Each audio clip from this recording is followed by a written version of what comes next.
학생 여러분 반갑습니다. 안녕. 쌍지리TV와 함께하는 수능 한국지리 벼락치기 프로젝트 25번째 시간 국토인식의 변화와 지리정보 파트를 함께 공부하도록 하겠습니다. 자, 이 파트가 한국지리 벼락치기 기본편은 마지막 강의입니다. 자, 다음에 세 편은 심화 문제풀이 영상 3개가 올라갈 거예요. 자, 1단원에 해당되는 국토인식의 변화 파트에서는 고지도와 고지리지가 출제될 수가 있는데, 여기서 세계지도는 웬만하면 세계지리 쪽에서 나오시니까 여기선 따로 언급을 하지 않고 대동여지도만 언급을 하도록 하겠습니다. 자, 대동여지도에서 알아야 될 것들 몇 가지 말씀을 드리면, 일단 대동여지도는 조선 후기에 이제 김정호가 만든 거죠. 자, 김정호가 조선 후기에 제작한 지도. 자, 특징 7개 정도를 파악하셔야 되는데, 자, 대동여지도가 굉장히 정밀한 지도죠. 왜 그러냐면 첫 번째, 축척을 사용해서 그렇습니다.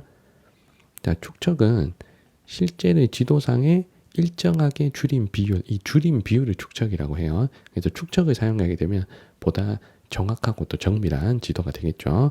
자, 두 번째, 자, 대동여지도가 실제 크기가 세로 길이가 7m 정도가 되기 때문에 매우 큰 지도입니다. 그래서 잘라서 접어 다닐 수 있게 만든 지도죠. 분첩, 절첩식으로 만든 지도다. 그래서 휴대를 간편하게 하기 위해서 잘라서 접어 들고 다닐 수 있는 지도다라는 겁니다. 자, 세 번째가 목판 인쇄본 지도예요. 자, 목판 인쇄본 지도로 만들었다는 건 대량 생산이 가능하다는 장점이 있겠죠. 요 세 개를 일단 파악해 놓으시고, 자, 나머지는 대동여지도의 구체적인 표현 방식에 대해서 알아야 될 것들 얘기하겠습니다. 자, 네 번째, 산은 이렇게 그렸어. 산봉우리 높으면 높게 그리고 낮으면 낮게 그리고 산줄기가 이어지면 이어진 대로 그렸어요. 그래서 그림처럼 산을 표현했다. 그래서 회화적으로 산을 표현했다. 자, 그리고 산줄기가 쭉 이어져 있으면 연속적으로 산줄기를 이어져 그려져 있습니다. 연속적인 산줄기로 표현을 했다. 산줄기로 인식을 해서 표현했다. 자, 단 조심해야 될 게 이 산의 해발 고도는 정확하게 알 수가 없습니다.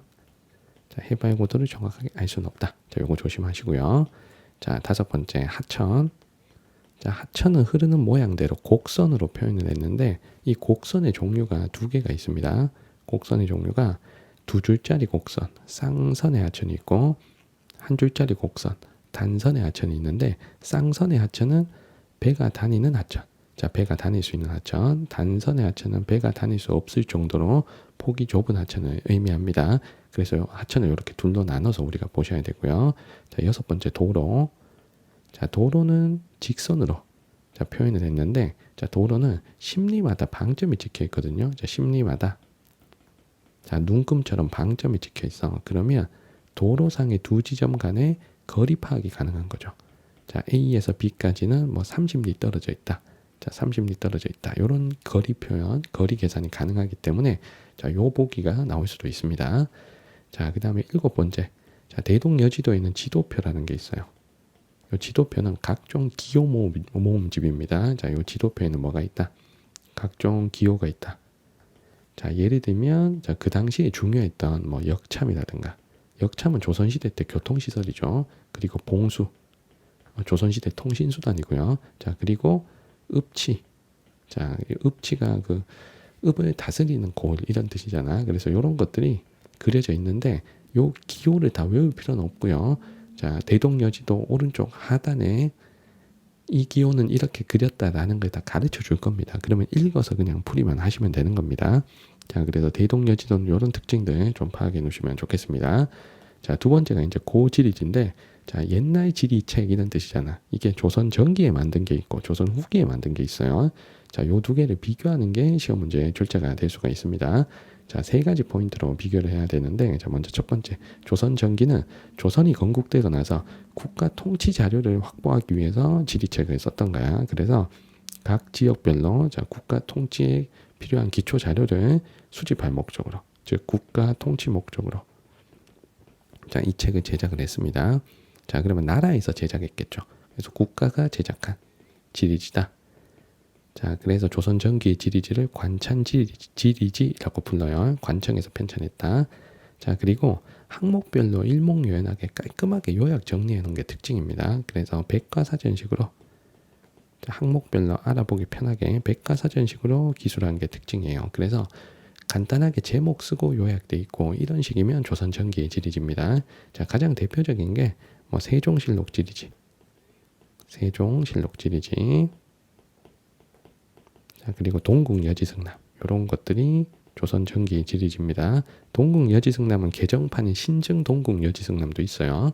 자, 그리고 조선 후기의 지리지는 국가 통치 목적이라기보다는 실학자가 실생활에 도움을 주는 정보를 주기 위해서 지리지를 썼습니다. 실생활 이용 목적이 강했다. 자, 그럼 학문적 배경은 실학이 학문적 배경이 되겠죠. 그래서 실학 사상이 반영돼 있다. 자, 요거는 실학자 개인이 제작한 거죠. 개인이 제작한 사천 지리지다. 그래서 조선 전기의 관찬 지리지에 비해서 뭐 주관적인 해석이 가미되는 경우가 많아요. 자, 그리고 세 번째, 자, 실생활 이용 목적으로 이 땅을 어떻게 활용할까 하는 구체적인 의견을 서술한 부분이 많기 때문에 백과사전식으로 쓰기보다 설명하는 방식으로, 자, 이야기식으로, 설명식, 서술식으로 기술한 경우가 많다는 겁니다. 자, 그래서 가장 대표적인 지리지가 이중환이 쓴 택리지죠. 자, 택리지는 이중환이라는 실학자가 쓴, 자, 전국 팔도를 돌아다니며 쓴 지리지가 바로 택리지입니다. 자, 이 택리지에서 자, 가장 중요한 부분이 이중환이 가거지 조건을 서술하는 부분이 나와요. 가거지라는 게 거주가 가능한 땅 이런 뜻입니다. 사람 살기 좋은 땅은 이중환이 돌아다녀 봤더니 이 네 가지 조건을 만족하는 것이 사람 살기 좋다라고 얘기했던 네 가지 조건이 있습니다. 이 네 가지 조건을 알아야 돼. 자, 먼저 첫 번째가 지리. 자, 지리는 풍수지리상의 명당을 뜻해요. 그래서 배산임수와 같은 곳, 자, 뒤에 산이 있고 앞이 물이 흐르는 곳, 이런 곳들이 풍수지리상 명당이잖아. 이런 설명이 나오면 지리를 설명하는 겁니다. 자, 두 번째가 생리. 자, 생리는 생업에 유리한 땅 이런 뜻이에요. 그래서 조선시대의 생업인 농업이나 자, 상업에 자, 유리한 서술이 나오면 요거 생리를 설명하는 겁니다. 뭐 토양이 기름지다든가 아니면은 뭐 배가 드나들기 좋아서 교통이 편리하다든가 뭐 이런 설명이 나오면 이제 생리를 설명하는 거예요. 자, 세 번째가 인심. 자, 그 지역 이웃들이 착해야 된다라는 겁니다. 자, 네 번째가 산수. 자, 산과 물의 경치가 아름다워야 된다. 이런 뜻이에요. 그래서 요 가거지 조건 중에 밑줄 그어놓고 물어보는 선택지가 나올 수도 있으니까 자, 요것도 잘 봐주십니다.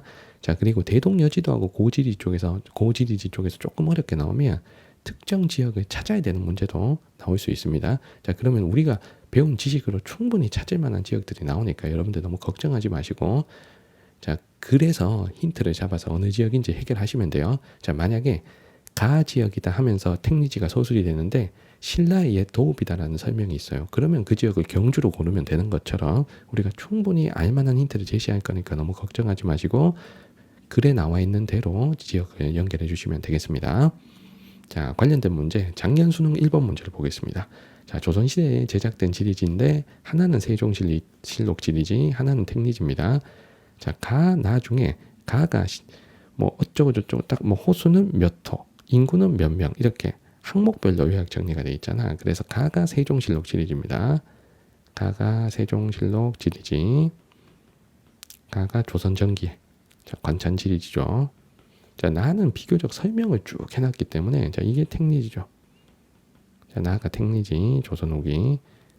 자, 서술 방식만 봐도 딱 잡힙니다. 자, 기억에 제작된 시기는 가가 일러야 되니까 기억은 틀렸고요. 자, 가는 국가, 나는 개인이 제작했다. 자, 니은은 맞죠. 자, 디귿에 가거지 조건 중에 인심에 해당된다 그랬는데 디귿을 읽어보면 산이 웅장하고 들이 넓다 그랬습니다. 자, 이거는 그 지역 사람들이 착하다 하는 인심을 설명하는 건 아닌 거죠. 그래서 디귿은 틀렸고, 자, 리을에 기역과 니은은 경상도라는 지명의 유래가 됐다. 경상도는 경주, 상주 두 지역에서 지명을 딴 거죠. 자, 기역이 경주, 자, 니은이 경주, 상주. 자, 경상도라는 지명의 유래가 된 지역. 자, 리을은 맞죠. 그래서 정답은 4번입니다. 자, 두 번째, 자, 지리 정보, 자, 파트로 넘어가 보도록 하겠습니다.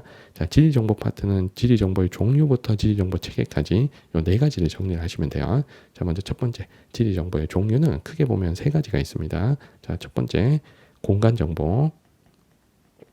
자, 공간 정보는 그 공간, 그 장소의 위치나 형태를 설명하는 정보가 공간 정보입니다. 자, 가장 대표적인 사례가 이제 위도 경도 같은 게 있겠죠. 자, 위치나 형태를 설명하는 정보. 자, 두 번째 속성 정보가 있습니다. 자, 속성 정보는 그 지역, 그 장소의 특성과 관련되는 거예요. 자, 그래서 예를 들어서 화성에는 전자산업이 발달해 있다. 자, 그다음 포항에는 제철 산업이 발달해 있다. 산업 특징이잖아. 울릉도는 눈이 많이 온다. 기후 특성이잖아. 그래서 이런 식으로 그 지역의 특성을 나타내는 정보, 속성 정보입니다. 자, 세 번째 관계 정보. 자, 관계 정보는 그 장소, 그 지역과 다른 장소와의 관계. 자, 다른 장소, 다른 지역과의 관계를 나타내는 정보를 관계 정보라고 해요. 자, 요 세 개 예가 주어지면 셋 중에 뭔지만 파악하시면 되는 거야. 자, 그 다음에 두 번째 지리정보 수집 방식인데, 수집 방식은 첫 번째 문헌조사가 있습니다. 문헌조사는 책을 찾아보고 인터넷을 검색하는 방법, 다른 말로 실내조사라고 해요. 자, 두 번째 현지조사가 있습니다. 현장에 직접 가서 조사하는 방식, 자, 다른 말로 야외조사라고 하는 거예요. 자, 그다음에 세 번째 우리가 직접 조사하지 않고 인공위성 영상이 대신 조사해주는 방식, 이건 우리는 원격 탐사라고 하죠. 자, 그래서 원격 탐사의 장점을 좀 알아야 되는데, 자, 원격 탐사의 장점은 우리가 접근하기 어려운 지역도 인공위성 영상이 대신 찍어줄 수가 있잖아. 그래서 접근이 어려운 지역도 조사가 가능하다.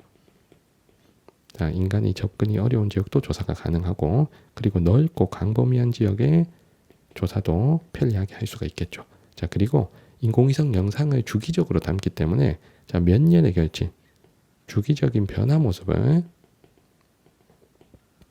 자, 파악하기도 좋다.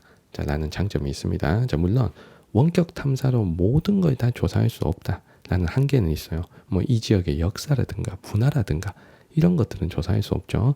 인공위성 영상으로 찍혀서 보이는 것만 조사할 수 있으니까, 자, 그 점도 여러분들 유의해서 봐주셔야 됩니다. 자, 세 번째 통계지도 종류를 볼 건데, 자, 특정 통계 수치 한두 개만 가지고 지도를 그리는 거 우리가 통계지도라고 하는데, 통계지도 종류가 5개 있습니다. 어떤 통계 수치를 어떤 통계 지도로 표현해야 될까? 요거만 잘 연결하시면 돼요. 자, 5개 통계 지도를 말씀을 드리겠습니다. 먼저 첫 번째가 점묘도. 점묘도는 점으로 찍어서 묘사한 지도라는 뜻이죠. 그래서 이 지도는 단순하게, 자, 분포를 나타내댔습니다. 단순한 분포. 예를 들면 백화점 분포다 그러면 백화점에 있는 그 도시에 그냥 점을 찍어서 표현을 하는 거예요. 자, 두 번째 등지선도. 등지선도입니다. 등지선도.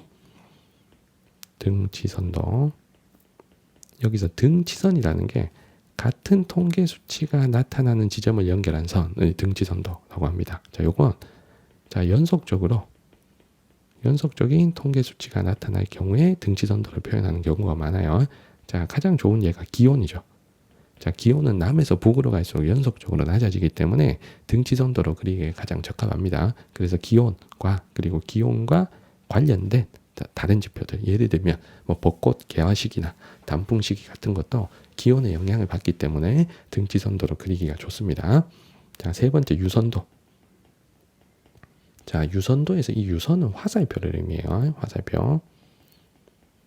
자, 화살표는 어디에서 어디로 이동한다 라는 걸 나타내기 좋죠. 그래서 이동과 관련된 지표를 그립니다. 뭐 인구 이동, 뭐 출근 시간의 이동, 택배 이동, 뭐 이런 것들을 유선도로 그리는 거죠. 자, 네 번째 단계 구분도. 자, 단계 구분도는 통계 수치를 행정구역별로 조사한 다음에 몇 개의 등급을 나눠서 등급 구분 후에 그 등급에 해당되는 색이나 음영을 칠하는 지도입니다. 자, 이 지도가 가지는, 자, 명확한 한계점은 한 개의 통계 수치만 나타날 수 있는 거예요. 왜냐하면 그 지역에다가 색깔을 칠해버리기 때문에 한 개의 통계 수치를 지역별로 집중 비교할 때 단계 구분도를 씁니다. 자, 반면에, 자, 도형 표현도라는 건, 자, 원으로 주로 표현하는 거예요. 자, 원이나 막대기로.